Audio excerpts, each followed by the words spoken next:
పీజీసెట్కి సంబంధించిన phase 1 results మనకు already update చేశారండి.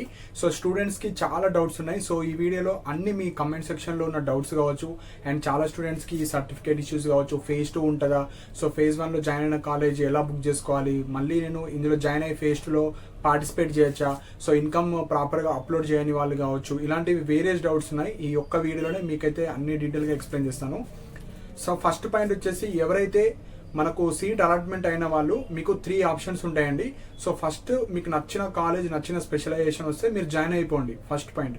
సెకండ్ వచ్చేసి, నచ్చిన కాలేజ్లోనే వేరే స్పెషలైజేషన్ కావాలంటే జాయిన్ అయ్యి మళ్ళీ ఫేజ్ 2లో పార్టిసిపేట్ చేయొచ్చు. సపోజ్ ఇప్పుడు ఏదో ఒక కాలేజ్ వచ్చింది, మీరు ఒక 10 కాలేజీలు పెట్టారు, ఒక 5th or 6th కాలేజ్ వచ్చింది, మళ్ళీ నాకు నా టాప్ 4 ఉంటాయి కదా, అవి కావాలనుకుంటే ఇప్పుడు ఉన్న కాలేజీలో జాయిన్ అయ్యి మీరు మళ్ళీ పెట్టుకోవచ్చు. లేదు, కొంతమంది ఎలా ఉన్నారంటే నాకు ఓన్లీ జేఎన్టీయూ ఉస్మానియా వస్తే నేను జాయిన్ అవుతా అనుకునే వాళ్ళు, మీరు ఇప్పుడు ఏదైతే వేరే ప్రైవేట్ కాలేజ్ వచ్చిన వాళ్ళు మీరు అందులో జాయిన్ అవ్వకండి. సో అది ఆటోమేటిక్గా క్యాన్సిల్ అయిపోతుంది. సో ఎవరికైతే సీట్ వచ్చి మీరు ఫీజ్ పేమెంట్ చేయని వాళ్ళు కావచ్చు, ఫీజ్ పేమెంట్ చేసి కాలేజ్కి వెళ్ళని వాళ్ళు కావచ్చు, మీ ఫేజ్ 1 సీట్ ఆటోమేటిక్గా క్యాన్సిల్ అయిపోతుంది. సో ఇష్టం లేని వాళ్ళు మీరైతే ఎలాంటి ఫీజు అయితే మీరు పే చేయకండి, ఆటోమేటిక్గా సీట్ అయితే క్యాన్సిల్ అయిపోతుంది. సో మీరైతే మళ్ళీ ఫేజ్ 2లో వెబ్ ఆప్షన్స్ పెట్టచ్చు. సో మెయిన్ పాయింట్, కాలేజ్లో జాయిన్ అయిన వాళ్ళు ఫేజ్ 2లో పార్టిసిపేట్ చేయొచ్చు, సీట్ వచ్చి వదులుకున్న వాళ్ళు ఫేజ్ 2లో పార్టిసిపేట్ చేయొచ్చు. సో క్లారిటీ వచ్చిందని అనుకుంటున్నాను. అండ్ ఇక్కడ ఎవరైతే ఫీ పేమెంట్ చేస్తారో మీకు tuition fee receipt and joining report వస్తుంది. సో ఒక పీడిఎఫ్ వస్తుంది, అది మీరు డౌన్లోడ్ చేసుకోండి, జిరాక్స్ సెట్ కూడా తీసుకోవాలి అది. సో ఫీ పేమెంట్ చేసిన వాళ్ళు. అండ్ ఈ ఫీ పేమెంట్ కూడా మనకు 10th September last date. So phase 2 మనకు ఈ ఫేజ్ 1కి సంబంధించిన కాలేజ్ రిపోర్టింగ్ వచ్చేసి as per schedule 10th September. So on are before 10th September లోపు ఫీ పేమెంట్ చేసుకోవాలి, 10th September లోపు కాలేజ్కి కూడా వెళ్ళి రిపోర్ట్ కూడా చేయాలి. సో మరీ 10th వరకు చూడకండి, 9th లాస్ట్ డేట్ పెట్టుకొని 9th లోపు మీరైతే వెళ్ళడానికి ట్రై చేయండి. సో ఈ రోజే పేమెంట్ చేయాల్సిన అవసరం లేదు, మీరు రేపు ఎల్లుండి లాస్ట్ 9th వరకు కూడా మీరు పేమెంట్ చేసుకొని 9th రోజు నైట్ పేమెంట్ చేసుకొని 10th రోజు మీకు వచ్చిన కాలేజ్ కూడా వెళ్ళొచ్చు. సో ముందే మీరైతే పేమెంట్ చేయకండి, కాలేజ్కి వెళ్ళి విజిట్ చేసి మీకు కాలేజ్ నచ్చితేనే మీరైతే పేమెంట్ చేయండి, లేకపోతే ఫేజ్ 2లో ట్రై చేయండి. సో ఇది మనకు సీట్ వచ్చిన వాళ్ళ గురించి. ఇప్పుడు చాలా మంది ఫేజ్ 2 ఎప్పుడు ఉండొచ్చు. సో ఫేజ్ 2 ఇంకా అఫీషియల్ డేటా మనకు ఇంకా ఇవ్వలేరండి. సో ఫేజ్ 1 తర్వాతనే వాళ్ళు అప్డేట్ చేస్తారు. కాకపోతే మనం గెస్ చేయొచ్చు, కాలేజ్ లాస్ట్ డేట్, ఈ phase 1 college reporting last date 10th September. Suppose dates increase అయితే ఫేజ్ 2 డేట్స్ కూడా కొద్దిగా లేట్ ఉండొచ్చు, సపోజ్ ఇంక్రీజ్ కాకపోతే కొద్దిగా తొందరగా ఉండొచ్చు. Suppose 10th September date extend అవ్వకపోతే మీకు ఫేజ్ 2 వచ్చేసి September 15 తర్వాత మళ్ళీ నోటిఫికేషన్ ఇస్తారు, మళ్ళీ కొత్తగా రిజిస్ట్రేషన్స్ కావచ్చు, వెబ్ ఆప్షన్స్ కావచ్చు, మనకు ఫేజ్ 1 షెడ్యూల్ ఎట్లయితే ఇచ్చారో మళ్ళీ ఇస్తారు. ఫేజ్ 1లో పార్టిసిపేట్ చేసిన వాళ్ళు, సీట్ వచ్చిన వాళ్ళు, వాళ్ళందరూ జస్ట్ వెబ్ ఆప్షన్ రోజు వెబ్ ఆప్షన్సే పెట్టుకోవాలి.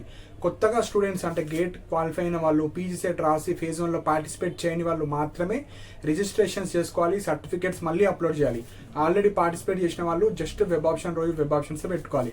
సో September 15 తర్వాతనే మనమైతే ఎక్స్పెక్ట్ చేయొచ్చు డేట్స్. సో అప్పటి వరకు మీరైతే వెయిట్ చేయాలి. సో నెక్స్ట్ వచ్చేసి, ఈ ఫేజ్ 1 జాయిన్ అయితే ఫేజ్ 2 ఫీజు కావచ్చు, సర్టిఫికేట్స్ కావచ్చు మళ్ళీ మాకు ఇస్తారా, ఇది కూడా చాలా మంది అడుగుతున్నారు. సపోజ్ మీకు సిబిఐటీలో వచ్చింది, ఫేజ్ 2లో మీకు ఉస్మానియా కావచ్చు, జేఎన్టీ కావచ్చు, వేరే ఇతర ప్రైవేట్ కాలేజ్ వచ్చింది. సో మీకు phase 1 to phase 2 college change ఉంది కాబట్టి ఫేజ్ 1 కాలేజ్ ఏదైతే ఉందో అది ఆటోమేటిక్గా క్యాన్సిల్ అయిపోతుంది. ఆ కాలేజీలో మీరు ఏదైతే సర్టిఫికేట్స్ ఇచ్చారో ఆ సర్టిఫికేట్స్ మీకే రిటర్న్ ఇస్తారు. సో మళ్ళీ ఆ ఏదైతే అమౌంట్ పే చేస్తారో ఆ అమౌంట్ ట్రాన్స్ఫర్ అయిపోతుంది సెకండ్ ఫేజ్ 2 కాలేజ్కి. సో వాళ్ళైతే సర్టిఫికేట్స్ ఇస్తారు. సో ఇది క్లియర్ అయిపోయినట్టే. సో మీ సర్టిఫికేట్స్ మీకు ఇస్తారు. Next, phase 1 to phase 2 college ఎప్పుడు చేంజ్ అవుతుంది అంటే, ఇప్పుడు ఫేజ్ 1లో ఒక కాలేజ్ వచ్చింది, ఫేజ్ 2లో వెబ్ ఆప్షన్స్ ఎట్లా పెట్టుకోవాలి, ఫేజ్ 1 కన్నా బెటర్ కాలేజ్ మాత్రం పెట్టాలి. ఎగ్జాంపుల్, ఇప్పుడు మీకు సిబిఐటీ వచ్చింది, మీరు ఏం చేయాలనుకుంటారో ఓయూ జేఎన్టీ మాత్రమే కావాలి, అప్పుడు ఓయూ జేఎన్టీ మాత్రమే పెట్టాలి. ఓయూ జేఎన్టీ విఎన్ఆర్ వాసవి ఇట్లా పెట్టారనుకోండి, ఓయూ జేఎన్టీలో లేకపోతే మళ్ళీ వాసవిలో ఇస్తారు. సో మీరు ఫేజ్ 2లో ఎట్లా పెట్టాలి, మీకు ఏ కాలేజెస్ అయితే ఇంట్రెస్టెడ్ ఉన్నారో ఆ కాలేజెస్ మాత్రం పెట్టాలి. అంటే ఫేజ్ 1 కన్నా బెటర్, అంటే ఇది అన్నా ఉండాలి నాకు, లేదంటే నేను పెట్టిన దాంట్లో ఎక్కడ వచ్చినా పర్లేదు అనుకుంటే అలాంటి కాలేజెస్లో మాత్రమే మీరైతే వెబ్ ఆప్షన్స్ పెట్టాలి. సో ఒక్కసారి ఫేజ్ 2 కాలేజ్ వస్తే ఫేజ్ 1 కాలేజ్ ఆటోమేటిక్గా డిలీట్ అయిపోతుంది. సో ప్రాపర్గా వెబ్ ఆప్షన్స్ పెట్టాలి. సో నెక్స్ట్ వచ్చేసి ఫేజ్ 2లో ఇది మెయిన్ ఇంపార్టెంట్ వచ్చేసి, ఫేజ్ 2లో వేకెన్సీస్ ఉంటాయా, సో ఇప్పుడు ఫేజ్ 1లో ఫిల్ అయిపోయినాయి కదా, మళ్ళీ మాకు ఫేజ్ 2లో రాకపోవచ్చు అని అనుకుంటున్నారు. ఇప్పుడు ఫేజ్ 1లో సీట్ అలాట్మెంట్ అయినాయండి. సో సీట్ అలాట్మెంట్ అయినలో కొంతమంది జాయిన్ అవుతారు, కొంతమంది జాయిన్ అవ్వరు. సో ఇప్పుడు ఫేజ్ 2లో మీకు వస్తుందా రాదా అనేది మనకు వేకెన్సీస్ ఇంపార్టెంట్, కట్ ఆఫ్ కూడా ఇంపార్టెంట్. సో మనకు ప్రొవిజనల్ అలాట్మెంట్ లిస్ట్ ఇచ్చారు వెబ్సైట్లోనే. మీరు ప్రతి కాలేజీలో మీరు ఏ కాలేజీలో సీట్ రావాలనుకుంటున్నారో ఆ కాలేజెస్లో మీరు మీ కేటగిరీ మాత్రమే చూడాలి. సో ఇక్కడ మీరు బీసీబీ అయితే బీసీబీ దాంట్లో చూడాలి. సో లాస్ట్ కట్ ఆఫ్ ఎంత ఉంది. మీరు ఎస్సీ అయితే ఎస్సీకి సంబంధించిన కట్ ఆఫ్ చూడండి. అండ్ ఇక్కడ జెండర్ కూడా చూడాలి. మేల్ అయితే మేలే చూడండి, ఉమెన్స్ అయితే ఉమెన్స్ మాత్రమే చూడండి. అండ్ ఇక్కడ అన్రిజర్వ్డ్ కేటగిరీ కూడా ఉంటుంది. సపోజ్ ఇక్కడ అలాటెడ్ కేటగిరీ ఉంటుంది అండ్ యువర్ నార్మల్ కేటగిరీ ఉంటుంది. సో నార్మల్ కేటగిరీ అంటే మీరు ఎస్సీ అయితే ఎస్సీ, బీసీబీ అయితే బీసీబీ, అది నార్మల్ కేటగిరీ, మీ ఓన్ కేటగిరీ. అలాటెడ్ కేటగిరీ అంటే మీ ఓన్ కేటగిరీ, ఓకే, మీ ర్యాంక్ తగ్గట్టు మీకు అసలు ఏ కేటగిరీలో సీట్ వచ్చినట్టు. ఎగ్జాంపుల్ మీరు ఎస్సీ అనుకోండి, టాప్ ర్యాంకర్ మీరు పీజీ సెట్లో స్టేట్ ఫస్ట్ మీరు, అప్పుడు మీకు ఎస్సీలో ఇవ్వరు, ఓసీలో ఇస్తారు. మీ ర్యాంక్ మంచిగా ఉంది కాబట్టి మీకు ఓసీలో ఇస్తారు, మీ కేటగిరీలో మీకు ఇవ్వరు. సో మీరు టాప్లో ఉన్నారు కాబట్టి. సో దాన్ని అలాటెడ్ కేటగిరీ అంటారు. అంటే మీకు ఫైనల్గా ఏ కేటగిరీలో సీట్ వచ్చిందో దాన్ని అలాటెడ్ కేటగిరీ అంటారు. సో దాన్ని మాత్రమే మీరు చూసుకోవాలి. సో వేకెన్సీస్ ఇంకొక పాయింట్ ఏంటంటే, ఇప్పుడు ఎగ్జాంపుల్ బీసీబీ ఒక క్యాండిడేట్కి సీట్ ఇచ్చారు. సపోజ్ అతను జాయిన్ అవ్వకపోతే నెక్స్ట్ బీసీబీ క్యాండిడేట్కి మాత్రమే ఇవ్వడం జరుగుతుంది. సో ఇక్కడ ఎవరైతే ఓయూజేఎన్టీ కోసం చూస్తున్నారో మీ కేటగిరీలో సీట్స్ ఉంటేనే మీకు ఇవ్వడం జరుగుతుంది. మీ కేటగిరీలో వేకెన్సీస్ లేకపోతే మీకైతే సీట్స్ రావు. సో ఇది కూడా చాలా ఇంపార్టెంట్. సో రిజర్వేషన్ పాలసీ ప్రకారంగానే వాళ్ళు సీట్ అలాట్మెంట్ అయితే ఇవ్వడం జరుగుతుంది. నెక్స్ట్ ఇంకొక డౌట్ ఏమడుగుతున్నానంటే, ఫీజు సెమిస్టర్ వైజా ఇయర్ వైజ్ ఇచ్చారా మనకు సీట్ అలాట్మెంట్ మీద. సో నేను ఎన్నోసార్లు చెప్పాను, సెమిస్టర్ ఫీ మాత్రమే ఉంటుంది. కోర్స్ ఫీజ్ అని ఉంటాయి కదా, ఆ కోర్స్ ఫీ మీకు సీట్ వచ్చింది, కోర్స్ ఫీ ఎంత ఉంది, semester fee. And total amount to be paid pink కలర్లో ఎంత ఉందో అది మీరు పే చేయాలి. అది ఒక సెమ్కి పే చేయాలి. 100 రూపీస్ ఉంటే ఒక సెమ్కి 100 పే చేయాలి, సెకండ్ సెమ్కి మళ్ళీ 100 పే చేయాలి. సపోజ్ సెమ్కి 20,000 వస్తే పింక్ కలర్లో మళ్ళీ సెకండ్ సెమ్లో కూడా 20,000 పే చేసుకోవాలి. సో పింక్ కలర్లో ఎంత అమౌంట్ ఉంటుందో అది మీరు సెమిస్టర్కి పే చేయాలి. ఇప్పుడు ఆన్లైన్ సెల్ఫ్ రిపోర్టింగ్ కూడా అంతే పే చేసుకోవాలి. అండ్ మీరు ఎవరైతే ప్రైవేట్ కాలేజ్కి ఇప్పుడు కాలేజ్ రిపోర్టింగ్కి వెళ్తున్నారో వాళ్ళైతే డెవలప్మెంట్ ఫీ అని, అడ్మిషన్ ఫీ అని ఎంతో కొంత అడుగుతారు. అదైతే మీరు పే చేయాలి. అండ్ అది రిటర్న్ ఇస్తారంటే ఆ కాలేజ్ మీద డిపెండ్ అయి ఉంటుందండి. ఈ ట్యూషన్ ఫీ ట్రాన్స్ఫర్ అవుతుంది, కాకపోతే ఈ ఫీ అనేది కాలేజ్ వాళ్ళ మీద డిపెండ్ అవుతుంది. సో వాళ్ళు ఇస్తా అంటే అడగండి, ఇస్తారు అంటే ఓకే. మోస్ట్లీ చాలా కాలేజ్ వాళ్ళు అయితే ఇవ్వరు. సో ఇది మెయిన్ పాయింట్. మీరు ఇచ్చే ముందే ప్రాపర్గా కనుక్కున్న తర్వాత ఇవ్వండి. ఇస్తారు అంటే ఓకే, ఇవ్వకపోతే ఇక వాళ్ళైతే ఇవ్వరండి. సో మోస్ట్లీ వాళ్ళైతే ఇవ్వరు. నెక్స్ట్ వచ్చేసి సర్టిఫికేట్స్ నేను చాలాసార్లు చెప్పాను. మీరు ఆన్లైన్ సెల్ఫ్ రిపోర్టింగ్ అంటే సర్టిఫికేట్ వెరిఫికేషన్ ఏమేమి అప్లోడ్ చేశారు, 10th, inter, BTech, B pharmacy అయితే బీ ఫార్మసీ. సో అవన్నీ certificates A to Z, income, caste, Aadhaar card, 2-3 ఫోటోలు, మీకు రెసిడెన్సీ అయితే రెసిడెన్సీ, బోనాఫైడ్స్, ఏవైతే సర్టిఫికేట్స్ మీరు అప్లోడ్ చేస్తారో అన్ని ఒరిజినల్స్ ఉండాలి. అండ్ 1 సెట్ ఆఫ్ జిరాక్స్ కూడా 2 or 3 సెట్స్, మినిమం 2, 3 తీసుకోకపోతే ఇంకా better. 2 or 3 sets of xerox అన్ని తీసుకొని వెళ్ళాలి. సో ఇక్కడ మెయిన్ పాయింట్ వచ్చేసి ఎవరికైతే సర్టిఫికేట్స్ లేవో మీ దగ్గర ఏవైతే ఒరిజినల్స్ ఉన్నాయో అవి తీసుకొని వెళ్ళండి. ఇప్పుడు ఫైనల్ ఇయర్ స్టూడెంట్స్ దగ్గర ఓన్లీ 8 సెమిస్టర్ మెమోస్ ఉన్నాయి. కోర్స్ కంప్లీషన్ తీసుకోండి, కోర్స్ కంప్లీషన్, కస్టోడియన్ తీసుకోండి. ఎవరికైతే ఫీజు రియంబర్స్మెంట్ లేదో అలాంటి సర్టిఫికేట్స్ తీసుకొని అయితే వెళ్ళండి. కాలేజ్ వాళ్ళు 90% ఆఫ్ కాలేజ్ యాక్సెప్ట్ చేస్తారు, కొన్ని కాలేజ్ వాళ్ళు రిజెక్ట్ చేస్తారు. సో కాలేజ్ మీద డిపెండ్ అయి ఉంటుందండి. సో మీ దగ్గర ఉన్న సర్టిఫికేట్స్తో అయితే మీరు వెళ్ళండి. వెళ్ళిన తర్వాత సో అక్కడ పర్మిషన్ తీసుకోండి. మీ కాలేజ్ ఏ కాలేజ్ అయితే అలాట్ అయిందో, ఎగ్జాంపుల్ మీకు CBIT అలాట్ అయింది, సపోజ్ వాళ్ళు యాక్సెప్ట్ చేయకపోతే మాకు అన్ని సర్టిఫికేట్స్ కావాలి, TC కూడా కావాలి అంటే అప్పుడు మీరు నేను ఇట్లా ఫైనల్ ఇయర్లో ఉన్నాను, నేను కోర్స్ కంప్లీషన్ అయిపోయింది, సో నేను ఒక 2-3 months తర్వాత ఫీజు రియంబర్స్మెంట్ పడిన తర్వాత నేనైతే సర్టిఫికేట్ ఇస్తాను. మీకు ఏ కాలేజ్ అలాట్ అయిందో ఫస్ట్ అక్కడ పర్మిషన్ తీసుకోవాలి. పర్మిషన్ తీసుకుంటే వాళ్ళు ఛాన్స్ ఇస్తారు. సో 90% ఆఫ్ కాలేజెస్ ఛాన్సెస్ ఇస్తాయి. ఛాన్స్ ఇవ్వని కాలేజీలో మీరైతే ఫేజ్ 2లో వేరే కాలేజ్ పెట్టుకోవాలి.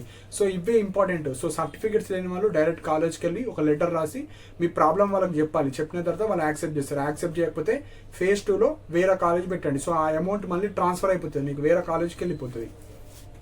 అండ్ ఎవరైతే అడ్మిషన్ క్యాన్సిల్ చేసుకుందాం అనుకుంటున్నారో మీరు ఆ కాలేజ్కి వెళ్ళి మీరైతే అక్కడ ఒక లెటర్ రాస్తే వాళ్ళైతే అడ్మిషన్ అనేది క్యాన్సిల్ చేస్తారు.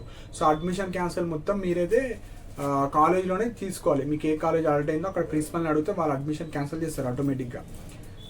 సో ఫీ పేమెంట్ చేసే ముందు మీరు కాలేజ్కి వెళ్ళి మీరైతే కాలేజ్ బాగుంది, ఓకే ఫెసిలిటీస్ కావచ్చు అన్నీ బాగుంటేనే మీరైతే అమౌంట్ పే చేసిన తర్వాత మీరు కాలేజ్కి వెళ్ళండి. ముందు పేమెంట్ చేయకండి. ఇదైతే మీకు కాలేజ్ గురించి ఐడియా లేకపోతే, కాలేజ్ గురించి ఐడియా ఉంటే ఓకే మీరైతే పేమెంట్ చేసుకోండి. నేను ఆల్రెడీ చెప్పాను ఈ allotted category and normal category గురించి ఆల్రెడీ చెప్పాను. సో అలాటెడ్ కేటగిరీ అంటే మీకు ఏ కేటగిరీలో సీట్ వచ్చింది మెయిన్. నార్మల్ కేటగిరీ అంటే మీరు బీసీబీ బీసీడీ అది చూసుకోండి కట్ ఆఫ్స్. నెక్స్ట్ ఈ స్పెషల్ కేటగిరీ పిహెచ్ది మీరు కంపేర్ చేయకండి. సో ఫిజికల్లీ హ్యాండిక్యాప్డ్ వాళ్ళకి ఫిజికల్లీ హ్యాండిక్యాప్డే చూడాలి. మీరు బీసీబీ అండ్ బీసీబీ పిహెచ్కి కంపేర్ చేయొద్దు. మీరు బీసీబీఏ కంపేర్ చేసుకోండి.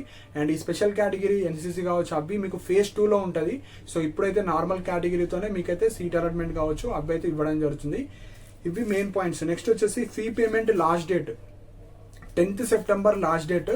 ముందే పే చేసుకోండి. అండ్ కాలేజ్ రిపోర్టింగ్ కూడా 10th సెప్టెంబర్. ఇంక్రీజ్ అయితే మీకు స్క్రోలింగ్ వస్తుంది వెబ్సైట్లోనే phase 1 college reporting dates increases అని అవి చూసుకోవచ్చు. అండ్ ఎన్నోసార్లు చెప్పాను ఇన్కమ్ అప్డేట్ చేసుకోకపోతే కంప్లీట్ ఫీ మీరే పే చేసుకోవాలని. సో ఇన్కమ్ అప్డేట్ చేసుకొని వాళ్ళు మీరు ఈమెయిల్ సర్వీస్ ద్వారా మీరైతే అప్డేట్ చేసుకోండి. సో phase 1కి సంబంధించింది లాస్ట్ డేట్ 10th సెప్టెంబర్ కాబట్టి బిఫోర్ 10th సెప్టెంబరే మీరు ఈమెయిల్ సర్వీస్ ద్వారా అయితే అప్డేట్ చేయించుకోండి. అండ్ ఇక్కడ OUJNT వచ్చిన వాళ్ళు KU కావచ్చు మీరు హాస్టల్ గురించి అయితే ఇప్పుడు phase 1లో వెళ్తారు కదా కాలేజ్ రిపోర్టింగ్ అప్పుడు phase 1 phase 2 తర్వాత ఉంటుంది కాలేజ్కి సంబంధించి హాస్టల్కి సంబంధించింది. జస్ట్ మీరు ఇన్ఫర్మేషన్ ఒకటి తెలుసుకోండి, ప్రాసెస్ కావచ్చు అవన్నీ వాళ్ళు చెప్తారు. సో ప్రజెంట్ అయితే మీరు కాలేజ్ రిపోర్టింగ్కి అయితే వెళ్ళండి. సో నెక్స్ట్ వచ్చేసి మీకు ఏవైతే ఇప్పుడు వేకెన్సీస్ ఉంటాయో కాలేజ్కి వెళ్ళని వాళ్ళు అవి మాత్రమే మనకి phase 2లో ఉంటాయి. ఆల్రెడీ కాలేజ్లో జాయిన్ అయిన అన్ని ఫీల్డ్ కింద వస్తాయి. సో ఇవి మెయిన్ పాయింట్. అండ్ రిజర్వేషన్ ప్రకారంగానే మీరు వేకెన్సీస్ అన్న చూసుకోవాలి. కంపారిజన్ సో కొంతమంది బీసీబీతోని ఎస్సీ కంపారిజన్ ఈడబ్ల్యూఎస్తోని అట్లా కంపేర్ చేయొద్దు. మీరు ఏ కేటగిరీలో దానికి సంబంధించింది మాత్రమే కంపేర్ చేస్తే చేసుకోవాలి. అండ్ phase 2లో వచ్చేసి ఎక్కువ కాలేజెస్ పెట్టాలి. ఎక్కువ కాలేజెస్ పెడితేనే మీకు అయితే సీట్ రావడానికి ఛాన్సెస్ ఉంటాయి. సో చాలా తక్కువ సీట్స్ ఉంటాయి ఒక్కొక్క స్పెషలైజేషన్లో. సో ఎక్కువ కాలేజ్ పెట్టడానికి ట్రై చేయండి. అండ్ ఏ ప్రాబ్లం ఉన్నా మీకేమన్నా ఏదైనా క్వశ్చన్ ఉంది, కంప్లైంట్ ఉంది, రేజ్ చేద్దాం అనుకుంటే ఈమెయిల్ సర్వీస్ ద్వారా మీకు ఏ క్వశ్చన్ ఉన్నా వాళ్ళకైతే రేజ్ చేయొచ్చు, వాళ్ళైతే రెస్పాండ్ అవుతారు. సో మీకు ఏమైనా డౌట్స్ ఉంటే మీరు డైరెక్ట్ అంబర్పేటలో ఆఫీస్ ఉంటుంది, ఇన్కమ్ అప్డేట్ కావచ్చు ఏమైనా సర్టిఫికేట్స్ ఇష్యూ కావచ్చు అవన్నీ మీరైతే అక్కడికి వెళ్ళి ఫిజికల్ మోడ్లో మీరైతే వెరిఫికేషన్ చేసుకోవచ్చు. కాలేజ్కి అయితే మీరు ఉన్న సర్టిఫికేట్స్తోని వెళ్ళండి. అక్కడ లేకపోతే వాళ్ళకు రిక్వెస్ట్ చేసుకొని జాయిన్ అవ్వండి, లేకపోతే phase 2లో వేరే కాలేజెస్ పెట్టుకోండి. సో ఇవి ఇంపార్టెంట్ పాయింట్స్ అండి. సో ఈ వీడియోలో చెప్పని మన డౌట్స్ ఉంటే మీరైతే కింద కమెంట్ సెక్షన్లో మెన్షన్ చేయండి. అండ్ ఇలాంటి అప్డేట్స్ కోసం మన ఛానల్ని సబ్స్క్రైబ్ చేసుకోండి. And thank you for watching my video.